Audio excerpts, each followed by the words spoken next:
Welcome back to our YouTube channel. ఈ వీడియోలో మనం ఎంప్లాయీకి సంబంధించిన ఎన్పిఎస్ అకౌంట్లో ఎంత అమౌంట్ ఉంది, అలాగే ఎన్పిఎస్ స్టేట్మెంట్ ఏ విధంగా డౌన్లోడ్ చేసుకోవాలో ఈ వీడియోలో అయితే మనం తెలుసుకుందాము. గూగుల్లో మనం సిఆర్ఈ ఎన్పిఎస్ అని సెర్చ్ చేసుకోవాలి. అలాగే మనం ఇక్కడ కనిపిస్తున్న ఫస్ట్ లింక్ మీద క్లిక్ చేసుకోవాలి. దీనికి సంబంధించిన వెబ్సైట్ లింక్ అయితే మీకు డిస్క్రిప్షన్లో అయితే ఇస్తాను. మీరైతే డైరెక్ట్గా లింక్ మీద అయితే క్లిక్ చేసుకొని వెబ్సైట్ అయితే ఓపెన్ చేసుకోవచ్చు. చూడండి, వెబ్సైట్ ఇంటర్ఫేస్ అయితే మనకి ఈ విధంగా కనిపిస్తుంది. చూడండి, ఇక్కడ మనకి సబ్స్క్రైబర్స్ అని చూపిస్తుంది కదా. ఇందులో మనకి 2 ఆప్షన్స్ అయితే ఇవ్వడం జరిగింది. ఎన్పిఎస్ అలాగే యూపీఎస్ అని 2 ఆప్షన్స్ అయితే ఇవ్వడం జరిగింది.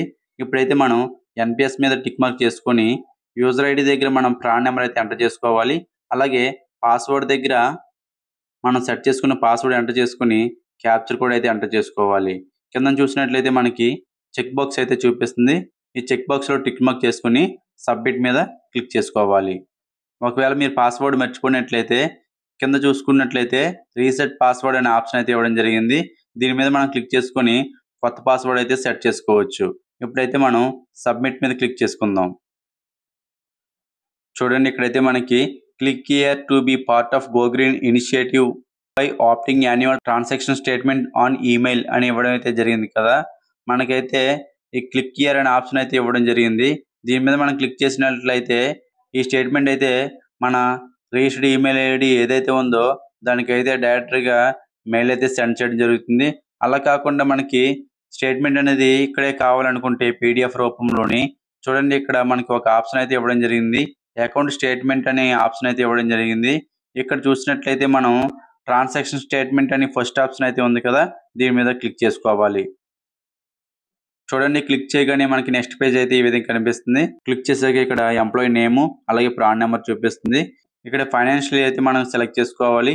ఏ సంవత్సరం స్టేట్మెంట్ కావాలో ఆ సంవత్సరం అయితే మనం సెలెక్ట్ చేసుకోవాల్సి ఉంటుంది.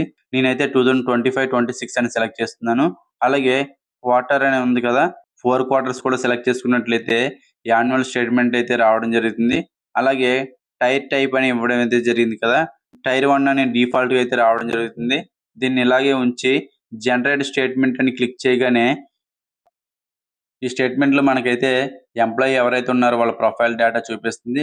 అలాగే 2025-26లో ట్రాన్సాక్షన్స్ ఏవైతే ఉన్నాయో ఆ ట్రాన్సాక్షన్స్ అమౌంట్ అలాగే మన టోటల్ అమౌంట్ అయితే ఇక్కడ మనకి చూపించడం జరుగుతుంది. చూడండి, ఇక్కడ మనకి కంప్లీట్ స్టేట్మెంట్ అయితే రావడం జరిగింది. ఇదే స్టేట్మెంట్ మనకి పీడిఎఫ్ లేదా ఎక్సెల్లో కావాలనుకుంటే ఇక్కడ టాప్లో చూసినట్లయితే ఎక్సెల్ కావాలంటే ఎక్సెల్ మీద క్లిక్ చేసుకోవాలి. ఒకవేళ పీడిఎఫ్ కావాలనుకుంటే పీడిఎఫ్ మీద క్లిక్ చేసుకొని మనమైతే కంప్లీట్ స్టేట్మెంట్ అయితే పొందవచ్చు. స్టేట్మెంట్ డౌన్లోడ్ చేసుకోవడానికి మనకి ఇక్కడైతే కొన్ని ఫార్మాట్స్ అయితే ఇవ్వడం జరిగింది. ప్రింట్ చేసుకోవచ్చు, అలాగే ఎక్సెల్ పీడిఎఫ్ అని అయితే ఇవ్వడం జరిగింది. సో మనకైతే పీడిఎఫ్ కావాలి కాబట్టి ఇక్కడ పీడిఎఫ్ ఆప్షన్ మీద క్లిక్ చేసుకుందాం. ఈ వీడియో మీకు నచ్చినట్లయితే ప్లీజ్ లైక్ చేయండి, షేర్ చేయండి, సబ్స్క్రైబ్ చేసుకోండి. Thank you for watching.